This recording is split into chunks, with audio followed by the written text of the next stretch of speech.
पिछले क्लास में हम लोग न्यूमेरिकल क्वेश्चंस के सॉल्यूशन देख रहे थे इक्विवेलेंट मास का। क्वेश्चन नंबर 23 तक हम लोग डिस्कस किए थे। अब आइए क्वेश्चन नंबर 24 और उससे आगे। क्वेश्चन नंबर 24 में मास ऑफ CuO दिया हुआ है। मास ऑफ कॉपर जिसका कन्वर्सन हुआ CuO में दिया हुआ है। फिर मास of zinc and mass of copper का डाटा दिया हुआ है। इक्विवेलेंट मास निकालना है कॉपर और जिंक का। अब तो देखिए सवाल में क्या दिया हुआ है, मास ऑफ CuO और इसके फॉर्मेशन में Cu यूज दिया हुआ है, दोनों का डिफरेंस मास ऑफ ऑक्सीजन। अब mass of copper by equivalent mass of copper, mass of oxygen by equivalent mass of oxygen. अब यहां से हम लोग इक्विवेलेंट मास ऑफ कॉपर निकाल लिया। अब फिर डाटा दिया हुआ है मास ऑफ जिंक का, मास ऑफ कॉपर का। अब इक्विवेलेंट मास ऑफ कॉपर तो हम निकाल चुके हैं, मास of zinc bye equivalent mass of zinc, mass of copper by equivalent mass of copper. ये टर्म नोन है, ये गिवन है, ये गिवन है, इसको हम लोग कैलकुलेट कर लेंगे। क्वेश्चन नंबर 25 सिमिलर सवाल है। The chloride of a metal contains 47.25% of metal. Metal का हाइपोथेटिकल सिंबल लिया गया है M।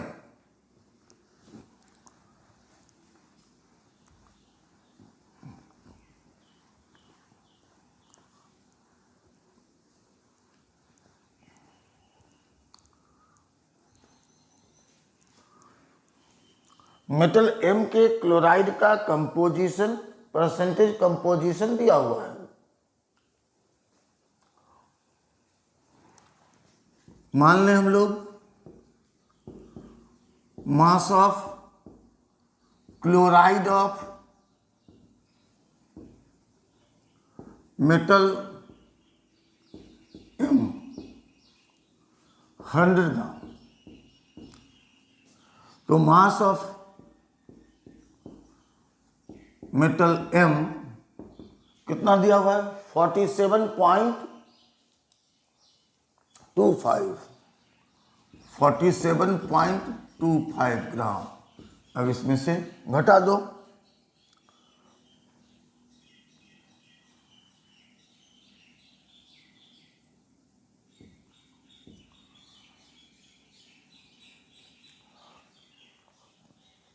सौ में से 47.25 को घटाओ,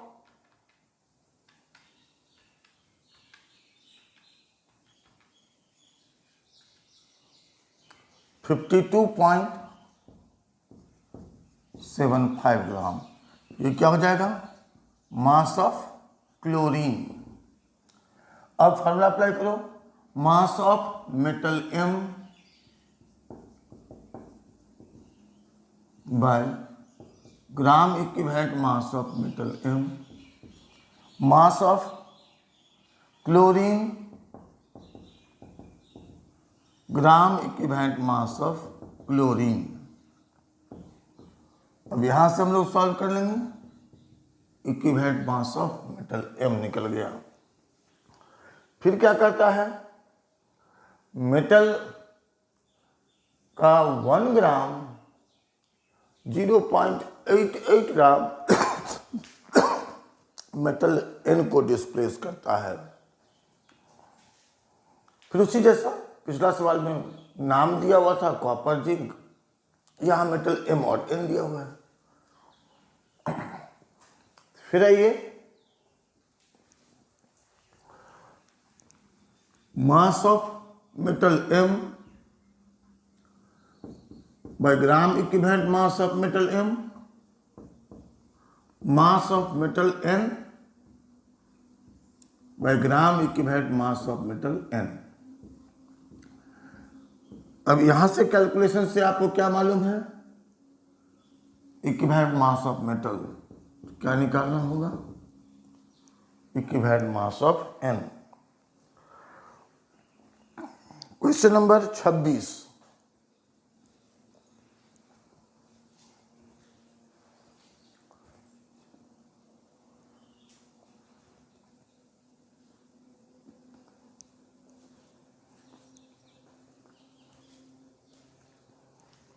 क्वेश्चन नंबर 26 में क्या कहता है, रिएक्शन दिया हुआ है,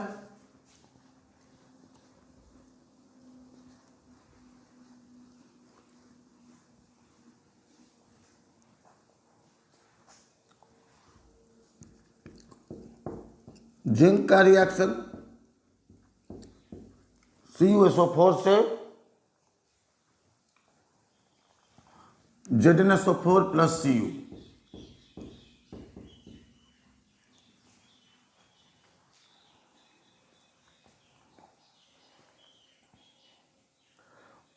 कहता है मेटेलिक जिंक लिया गया 10 gram, mass of zinc taken 10 gram, total zinc taken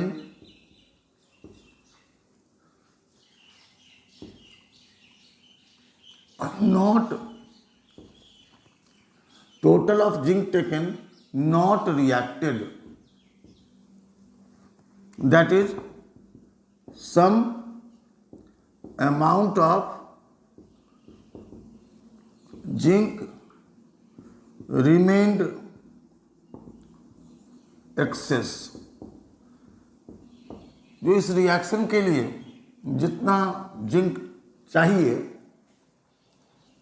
उससे ज़्यादा जिंक लिया गया है, 10 ग्राम ऑफ जिंक लिया गया है।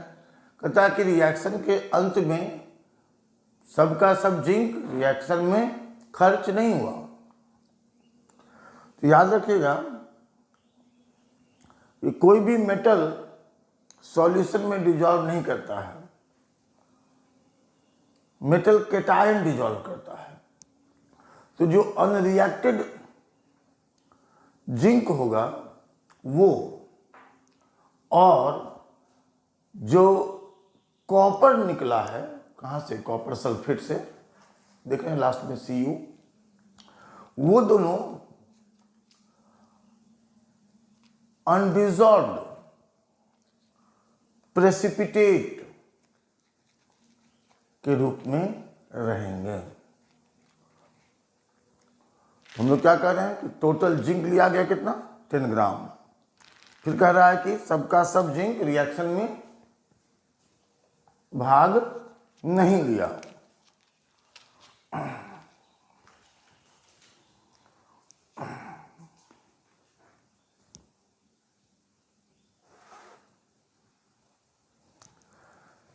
मान लें हम लोग mass of unreacted zinc, mass of unreacted zinc equal to x gram. तो मास ऑफ जिंक रिएक्टेड क्या हो जाएगा, 10 माइनस x ग्राम। फिर क्या करता है सवाल में कि all the copper was precipitated, it was found that not all the zinc had dissolved. After filtration, the total mass of all the solid at the end of reaction 9.810. So mass of copper deposited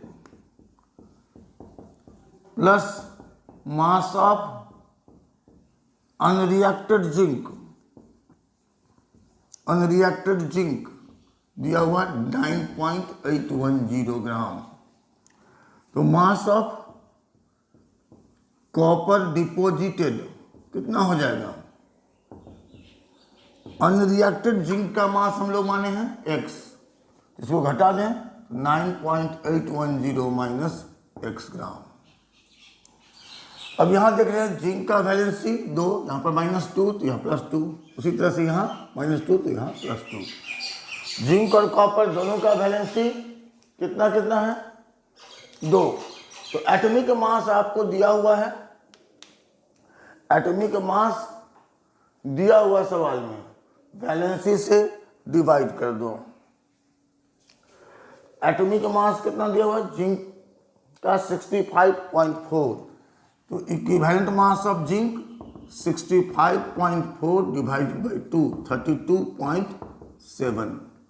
equivalent mass of copper, atomic mass of copper 63.5 divide by 2 31.75।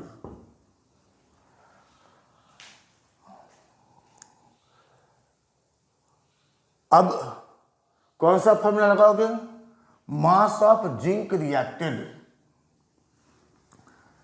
मतलब mass of zinc in gram by gram equivalent mass of zinc.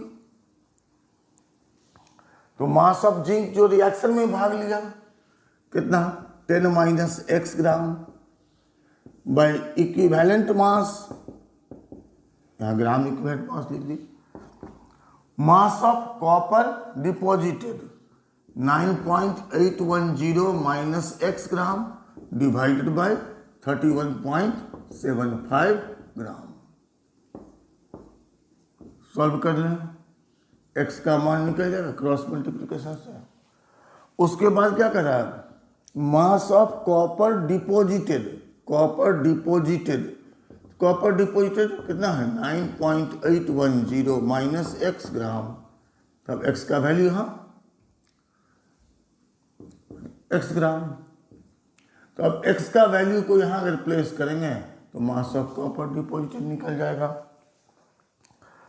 Question number 27 कहता है metallic carbonate को ignition के बाद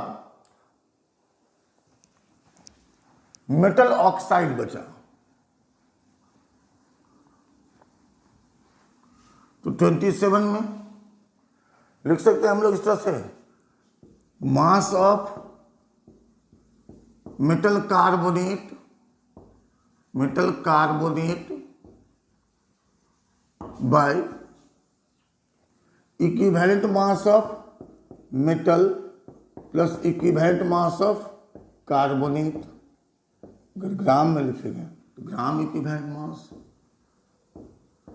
mass of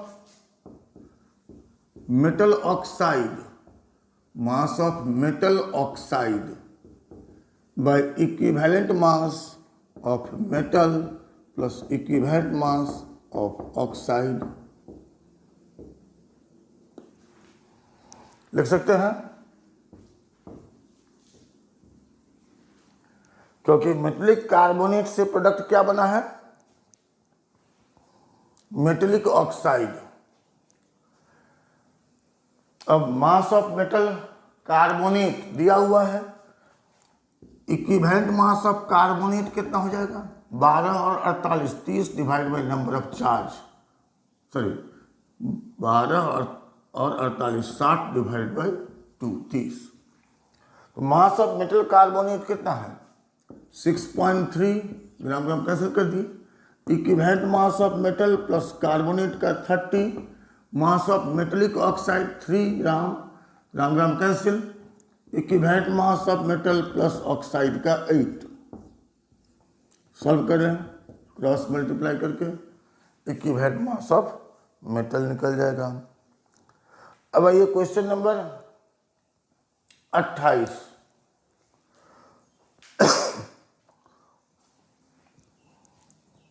चलिए solve कीजिए जल्दी।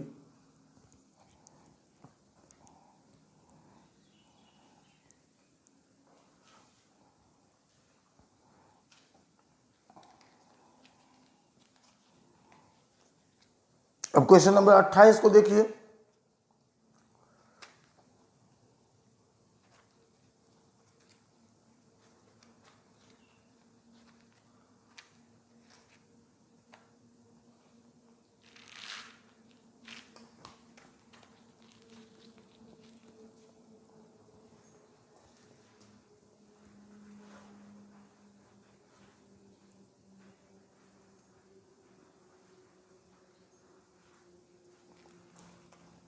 28 में क्या कहता है, इतना ग्राम KCl, इतना ग्राम AgCl, और इक्विवेलेंट मास ऑफ सिल्वर दिया हुआ है, इक्विवेलेंट मास ऑफ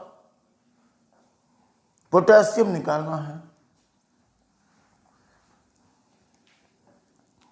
28वां में सिंपल सवाल, mass of KCl bye equivalent mass of K plus equivalent mass of Cl minus mass of किसका दिया हुआ है, AgCl, mass of AgCl bye equivalent mass of Ag plus equivalent mass of Cl minus mass of KCl 1, equivalent mass of K निकालना है, इसका 35.5, mass of AgCl कितना है 1.926, इसका वैल्यू दिया हुआ है इक्विवेलेंट मास, इसका भी मालूम है, सॉल्व कर लें। इक्विवेलेंट मास ऑफ पोटेशियम निकाल लीजिए।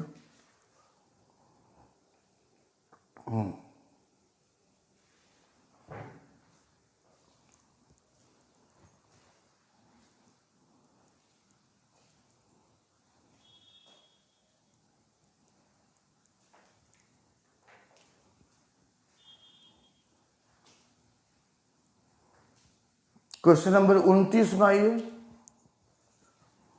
29 को हम लोग उसी मेथड से सॉल्व करने वाले हैं जिससे 27 को हम लोग सॉल्व किए थे।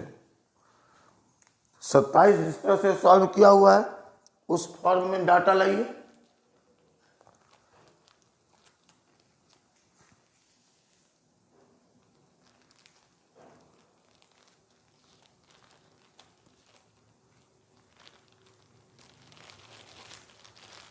क्वेश्चन नंबर 27 के फॉर्म में उसको सॉल्व कीजिए।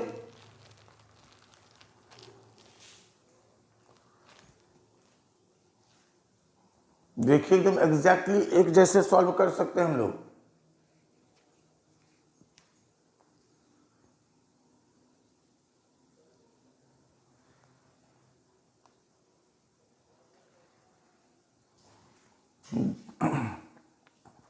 उनतीसवां में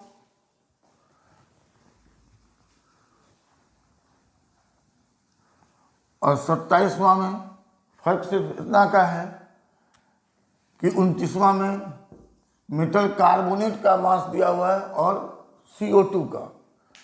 तो फॉर CO2 क्या सब दिया है, वॉल्यूम दिया हुआ है, लीटर में कर दें 1.336 लीटर। टेम्परेचर दिया हुआ है 300 केल्विन। प्रेशर हो गया 700/760 एटमॉस्फेरिक। अब हमको CO2 का मास निकालना है। हम लोग जानते हैं N बराबर PV/RT और N बराबर mass by gram molecular mass. अब N के इस वैल्यू को हम लोग यहाँ रखते हैं, क्या हो जाएगा, मास बाय मोलिकुलर मास बराबर PV/RT। अब मास का मान निकालना है, ग्राम मोलिकुलर मास CO2 का मालूम है, प्रेशर का टर्म आपको मालूम है, वॉल्यूम आपको मालूम है, R का मान मालूम है और टेम्परेचर दिया हुआ है। यहाँ से मास निकालेंगे। मास किसका निकलेगा, CO2 का। अब किसी भी मेटल कार्बोनेट, अगर मेटल कार्बोनेट MCO3 जैसे CO2 घटाओगे क्या बचेगा, MO।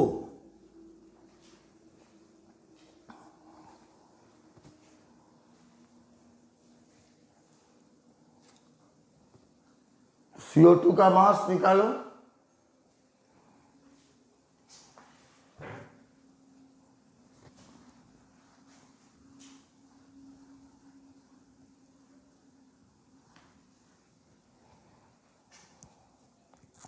तो मास ऑफ मेटल कार्बोनेट आपको दिया हुआ है, मास ऑफ मेटल कार्बोनेट दिया हुआ है 4.215 ग्राम। अब इसमें से मास ऑफ CO2 जो अभी निकाले डिडक्ट करो, मास ऑफ मेटल ऑक्साइड निकल गया। अब इस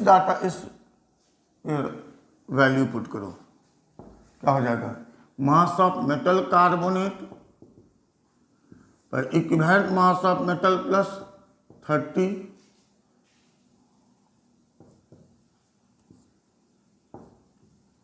मास ऑफ मेटल ऑक्साइड, यहां जो भी वैल्यू आएगा उसको रखोगे bye equivalent mass of metal plus oxide का 8। ये ग्राम में आएगा, ये भी ग्राम में आएगा, कैंसिल करो। ये टर्म तुमको नोन है, equivalent mass of metal calculate करो। तीसवां सवाल में आओ। तीसवां सवाल में स्ट्रोंशियम का डाटा दिया हुआ है 2 कंपाउंड के फॉर्म में। ये नहीं दिया हुआ है कि एटॉमिक मास उसका कितना होगा, तो इसलिए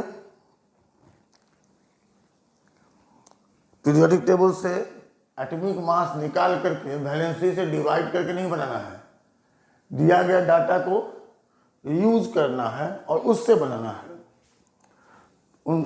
तीसवां में स्ट्रोंशियम क्लोराइड,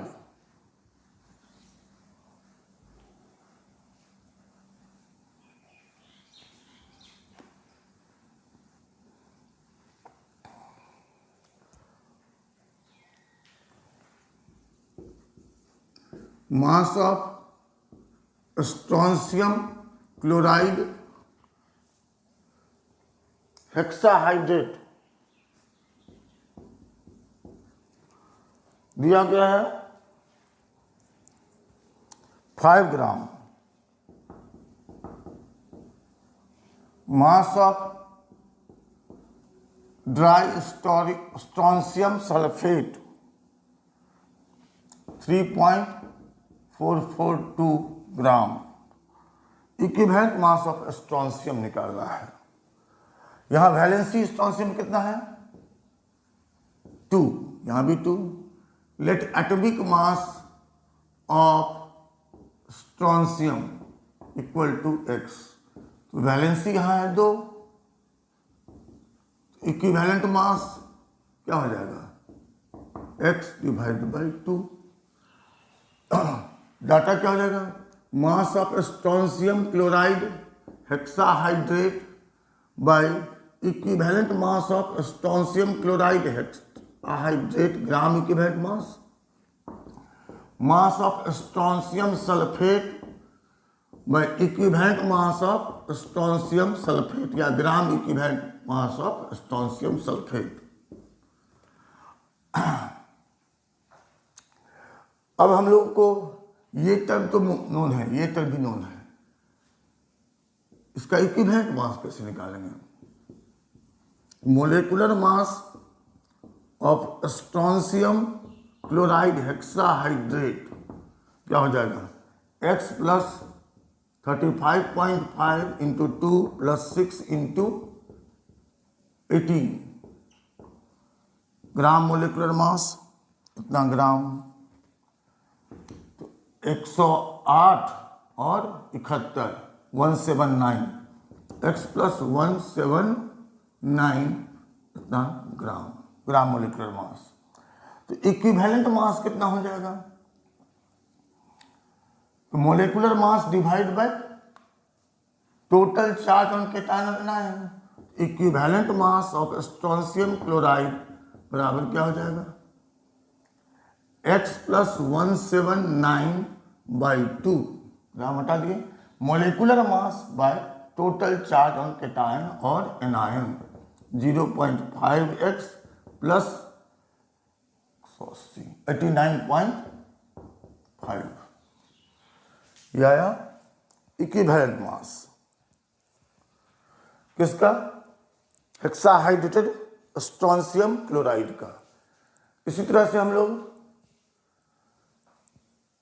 स्ट्रोंशियम सल्फेट के लिए निकालें।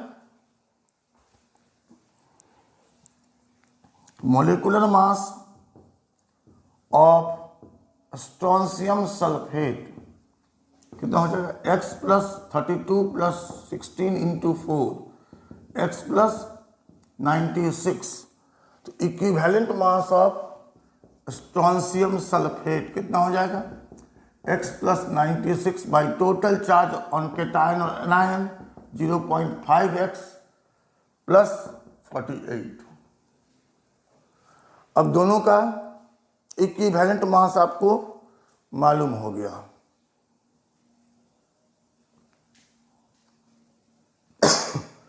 अब आप यहां जो आप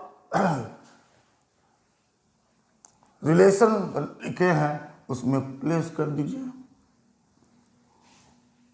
क्या हो जाएगा? 5 डिवाइडेड बाय कितना अभी निकाले थे? 0.5x plus 89.5 3.442 by 0.5x plus 48। यहाँ से सॉल्व करके x का मान निकाल लेंगे। x क्या है? Atomic mass of strontium. निकालना क्या है? इक्विवेलेंट मास। इक्विवेलेंट मास बराबर atomic mass divided by valency. अब क्वेश्चन नंबर 31 में आइए। क्या कहता है? 2 gram of hydroxide of a metal gave 1.31 gram of its oxide. Calculate equivalent mass of metal। 2 gram of metal hydroxide। This is similar question like 27, 29। वहां carbonate और oxide के बीच में था, यहां हाइड्रोक्साइड और ऑक्साइड के बीच है। तो क्या हो जाएगा? Question number 31। 2 gram by gram equivalent mass of क्या है? मास of metal hydroxide. Equivalent mass of metal plus equivalent mass of hydroxide. Gram equivalent मास के टर्म में भी ले रहे हैं। इससे क्या मिला? 1.31 ग्राम इसका oxide by equivalent mass of metal plus equivalent mass of oxide. 2 divide by equivalent mass of metal plus 17 OH minus 16 17 number of charge 1.31 by equivalent mass of metal plus 8। Solve कर लीजिए, इक्विवेलेंट मास ऑफ मेटल निकल जाएगा। 32 में क्या कहता है? 0.4 gram of oxygen and 4 gram of halogen combines separately with same amount of metal।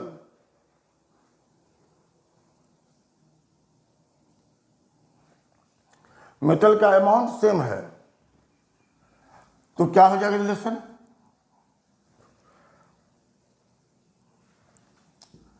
Number of gram equivalent of metal, number of gram equivalent of oxygen. फिर कहता है उतने ही अमाउंट के लिए मेटल रिएक्शन कर रहा है हैलोजन से। Number of gram equivalent of halogen. ये जो अमाउंट है number of gram equivalent, amount constant है तो नंबर ऑफ ग्राम इक्विवेलेंट भी कांस्टेंट रहेगा। इस दोनों से हम लोग लिख सकते हैं number of gram equivalent of oxygen इस दिए गए डाटा में number of gram equivalent of halogen.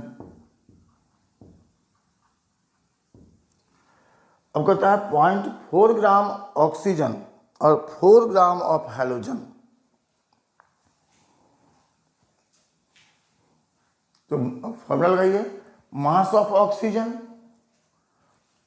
0.4 gram by gram equivalent mass of oxygen, mass of halogen by gram equivalent mass of, मान लो x है हैलोजन,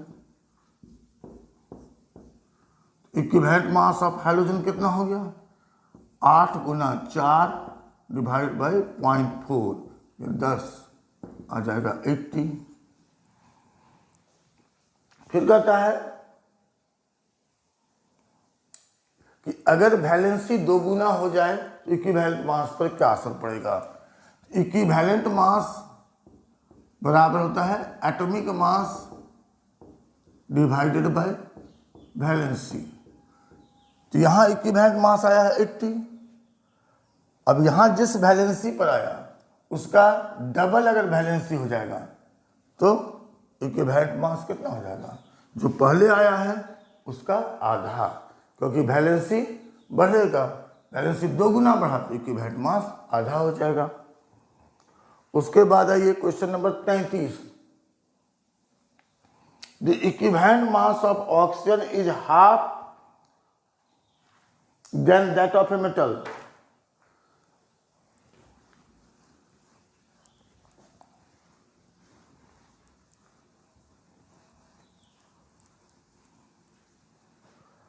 क्या कह रहा है, equivalent mass of oxygen, equivalent mass of oxygen is half that of equivalent mass of metal. और value यहाँ put कीजिए 1/2 into equivalent mass of metal, इसलिए equivalent mass of metal 16 gram, equivalent mass 16 gram. अब जब ये oxide बनाएगा तो जितना नंबर ऑफ ग्राम इक्विवेलेंट इसका उतना ही नंबर ऑफ ग्राम इक्विवेलेंट इसका।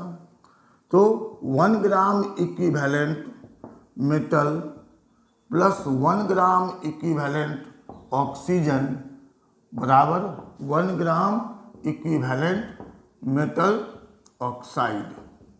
नंबर ऑफ ग्राम इक्विवेलेंट सभी रिएक्टेंट और प्रोडक्ट का बराबर होता है। अब 1 ग्राम इक्विवेलेंट मेटल का मास कितना हो जाएगा 16 ग्राम, इसका 8 ग्राम, ये कितना हो जाएगा 16 प्लस 8 बराबर 24 ग्राम। अब क्या सवाल में पूछ क्या रहा है, how many times is the mass of oxide greater than the mass of metal.